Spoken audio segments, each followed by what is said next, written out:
குற்ற செயல் புரியும் ஒரு கும்பலை பிடிக்க கிளம்பும் காவல் அதிகாரியின் ஆக்ஷன் பயணமே ஹிட் 3. நானி ஹோமிசைட் இன்டர்வென்ஷன் டீமில் பணிபுரியும் காவலர். படத்தின் துவக்கத்தில் அவர் செய்த ஒரு குற்றத்திற்காக சிறையில் அடைக்கப்படுகிறார். பிளாஷ்பேக்கில் பல இடங்களில் ஒரே விதமாக நடக்கும் கொலைகளை பற்றி விசாரிக்கிறார் நானி. ஆனால் அதிர்ச்சி அளிக்கும்படி ஒரு கட்டத்தில் நானியே அதே போன்ற கொலை ஒன்றை செய்து அதை வீடியோவும் எடுக்கிறார். உண்மையில் இந்த கொலைகளை செய்தது யார், எதற்காக செய்கிறார்கள், நானி ஏன் கொலை செய்கிறார், அவர் சிறைக்கு செல்ல காரணம் என்ன என்பதையெல்லாம் விவரிக்கும் படமே ஹிட் 3. ஹிட் படத்தின் முந்தைய பாகங்கள் போலவே இந்த பாகத்தையும் சுவாரஸ்யமாக கொடுத்திருக்கிறார் இயக்குனர் சலீஷ் கோலனு. முந்தைய இரு பாகங்களும் கிரைம் இன்வெஸ்டிகேஷன் அதிகம் என்றால் இதில் ஆக்ஷனை அதிகமாக்கி கொடுத்திருக்கிறார். நானி ஸ்ட்ரிக்டான அதிகாரியாய் ஆங்கிரி இஷ்யூஸ் இருக்கும் நபராக பக்காவாக பொருந்திருக்கிறார். குற்றவாளிகளை அடித்து நொறுக்கி வெறியேற்றுவதோ, ஸ்ரீநிதி பார்த்ததும் அமைதியாக பேசுவதும் என ஒவ்வொரு உணர்வையும் அழகாக வெளிக்காட்டுகிறார். ஸ்ரீநிதி ஷெட்டிக்கு வழக்கமான ஹீரோயின் ரோலாக அல்லாமல் கதையில் பங்களிப்பும் உள்ள கதாபாத்திரம். அதை சிறப்பாக பயன்படுத்தியிருக்கிறார். இவர்கள் தவிர ராவ் ரமேஷ், சமுத்திரகனி, கோமாளி பிரசாத், ரவீந்திர விஜய், டிஸ்கா சோப்ரா, பிரதீப் பாபர் என துணை நடிகர்களுக்கு சின்ன சின்ன ரோல். ஆனாலும் மனதில் நிற்கிறார்கள்.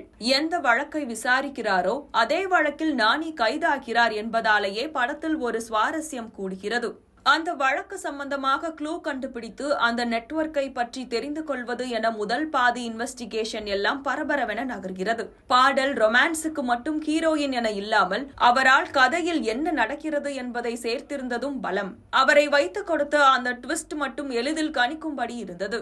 வெறுமனே ஹீரோ கொடூர கொலைகளை செய்கிறார் என்பதாக இல்லாமல் அவர் இயல்பிலேயே வன்முறையான நபர், கோபம் வந்தால் எதையும் செய்வார் என அவரது கதாபாத்திர வரைவுக்குள் வன்முறையை கொண்டு வந்ததும் இன்னொரு பிளஸ். மிக்கி இசையில் போராட்டமே பாடல் மட்டும் கவனிக்க வைக்கிறது. ஆனால் பின்னணி இசையில் மிரட்டி இருக்கிறார். பல ஆக்ஷன் காட்சிகளுக்கு எனர்ஜி ஏற்றுகிறார் Mickey. Kashmir, museum house, Andhra என பல இடங்கள் கதை பயணித்தாலும் படத்தின் கலரை அழகாக செட் செய்திருக்கிறார் ஒளிப்பதிவாளர் ஷானு ஜான் வர்கீஸ். எடிட்டிங் மூலமாக படத்தை முடிந்தவரை பரபரப்பாக கொண்டு செல்கிறார். இடையிடையே வரும் இன்டர்கட் கூட நற்றென பொருந்துகிறது. படத்தின் பலவீனம் என்ன என்றால் பரபரப்பாக நகர்கிறது என்பதையெல்லாம் தாண்டி மிக எளிமையான ஒரு களமாக இருக்கிறது என்பதே. முதல் பாதையில் இருந்த ஒரு ஸ்மார்ட்னஸ் இரண்டாம் பாதையில் சுத்தமாக மிஸ்ஸிங். அது வெறுமனே சண்டை காட்சிகளின் தொகுப்பாக மட்டும் இருக்கிறது. லாஜிக் என யோசித்தால் பல இடங்கள் இடிக்கும்படி இருக்கிறது. அதையும் மீறி படம் பரபரப்பாக செல்வதால் நாம் அந்த லாஜிக்கில் கவனம் செலுத்த மாட்டோம். கிளைமேக்ஸில் வரக்கூடிய அந்த கேமியோ அட்டகாசம் அடுத்த பாகத்துக்கான எதிர்பார்ப்பை இப்போதே தூண்டுகிறது. மொத்தத்தில் ஒரு சுவாரஸ்யமான கிரைம் த்ரில்லர் பார்த்த உணர்வை கொடுக்கிறது ஹிட் 3. படத்தின் வன்முறைக்காக சான்றிதழ் வழங்கப்பட்டுள்ளது என்பதையும் நினைவில் வைத்துக் கொள்ளுங்கள்.